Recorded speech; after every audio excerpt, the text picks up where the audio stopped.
so let's maybe talk about, more practitioners' perspective and, what the attackers are doing, what we need to start to do to counter that. So here is a canonical, kill chain. I think this is based on the old Lockheed diagram.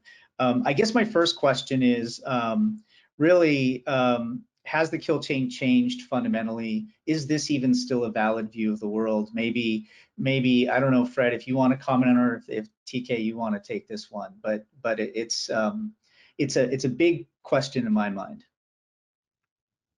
Yeah, I'll take a quick pass at this. I think, obviously as we shift left to really dealing with exploitation at an earlier stage of prevention, we look at the standard controls we've had in place historically. We're just trying to find something after it's happened. I have stereotypically, whether we've built models or ensemble models or focus specific types of defenses on post-exploitation behavior because it's so much more predictable.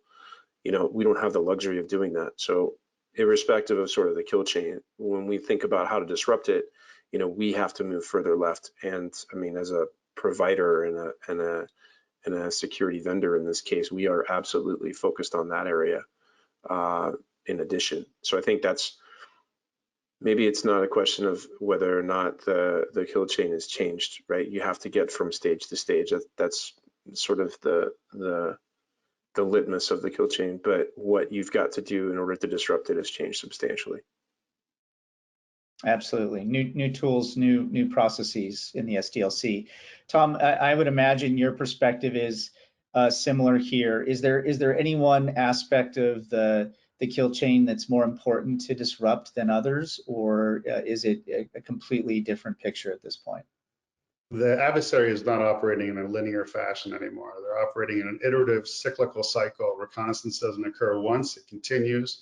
And again, their objective is no longer not just to create an action on the target, it's actually to commandeer the target. And so with those two fundamentals in mind, I think you have to look at it from the perspective of a cognitive attack loop, and it's how do they maintain and manipulate the experience of their persistence on a box is probably the number one thing we need to focus on, because 100% prevention is impossible. And I know that's sacrilege on a security webinar, but it's impossible. And you can solve 99% of the attacks, right? The noise attacks, but that 1% is what you want to solve for. And you want to solve for the hijacking of your environment. Got it. Yeah, so it gets into zero trust endpoint security, which makes sense. But for those of you who are living this dream right now, I guess the message is throw it out and start all over again. Please subscribe and check out more content from us.